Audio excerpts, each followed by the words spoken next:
Hey, what's good everybody? So I want to apologize real quick. I kind of forgot to do a video. I went to New York this weekend, so I totally forgot to do a video, but we're going to be talking about the Galaxy S4 and how it holds up in 2018. Now, before I continue, I am doing the Xbox One giveaway, so in order to enter for that, all you have to do is just add me on all the social networks and subscribe to the channel. All the links to everything are down in the description, so it's super easy to enter. And if you don't enter, then I'm going to be obviously offended by it. I'll be picking a winner like towards the end of March, early April, so there's still a bit of time to enter. So make sure you do, and we'll all be on the good side. Now, concerning the Galaxy S4, it was released in 2013, so it's almost 5 years old. Looking around the body, it's not that bad. It still has the home button, you know, the original design of the Galaxies. There's no fingerprint sensor though, so keep that in mind. The capacitive buttons to the right and left of the home button, removable back, battery, and micro SD card slot. The usual stuff, you know. Now, turning on the phone, we have a 5-inch 1080p AMOLED screen, and I would say even up to this point, it's still pretty decent. But just keep in mind that older AMOLED phones might have a little bit of burn-in, so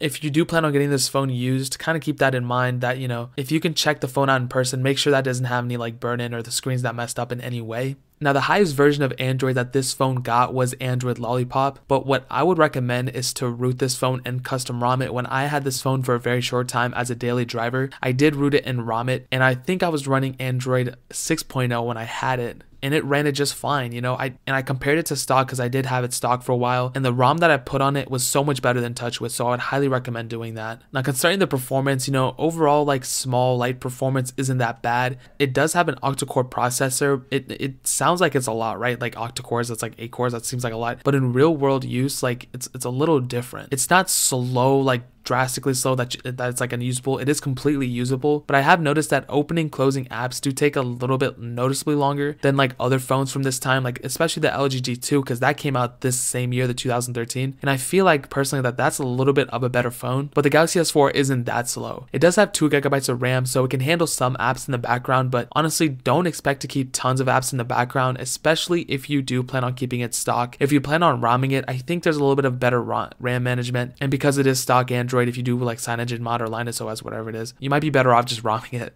Gaming is also like okay. Small games obviously are fine, but heavier games, they not only skip frames, but the phone heats up a lot. It might honestly have to do with Android L, because this thing is kind of back on with updates. It's kind of crazy how much I've been talking about updates with these older phones, but if you're more than like 2 years behind in Android updates, it's a little bit different, you know. But if you play huge games, the phone does heat up a lot, and there are skipped frames, so keep that in mind, dude. Overall, dude, like I've said this 300 times in this video, just ROM this phone. Battery life is also pretty bad. The stock battery is 2600 milliamps. The battery when I had it wasn't good. I would suggest getting a replacement battery because you do have the option of removing the battery yourself, and you can even get a bigger battery from Amazon, which I would highly suggest for you to do. I'll leave some links in the description for some batteries that I personally bought, and some models of the Galaxy S4 do have wireless charging, and I believe you need a stock battery to do that, so man, I would highly suggest for you to do that. So to pretty much sum up, this phone is still pretty decent. It's pretty cheap. You can get this for like literally nothing nowadays. It's a Samsung Galaxy, you know, you have the Galaxy brand name and all that, but beyond all that, it's a plastic build, you know. It doesn't feel a premium that much anymore. This thing is not getting updates anymore. There's no fingerprint sensor, and it's somewhat slow in terms of, you know, high performance in apps, and it's only getting slower as, you know, time progresses because apps are getting more and more demanding. So this phone is worth it to somebody who doesn't really care about, you know, they just need something to call or text and light performance and stuff like that. But once you start, you know, getting into higher performance, things do tend to change, and I don't know if I would say that this phone is worth it to a lot of people who are watching this video. If you do want another phone from this era, I would highly suggest for you to get an LG G2. I had that phone personally for a long time, and I think that is such a better phone than the Galaxy S4, and that's so much more easier to root and ROM, and that phone will last you a long time. You are losing a micro SD card and the removable battery, but overall I just love that phone so much more. But guys, you can do whatever you want to. I just don't want you guys making the bad choice, you know.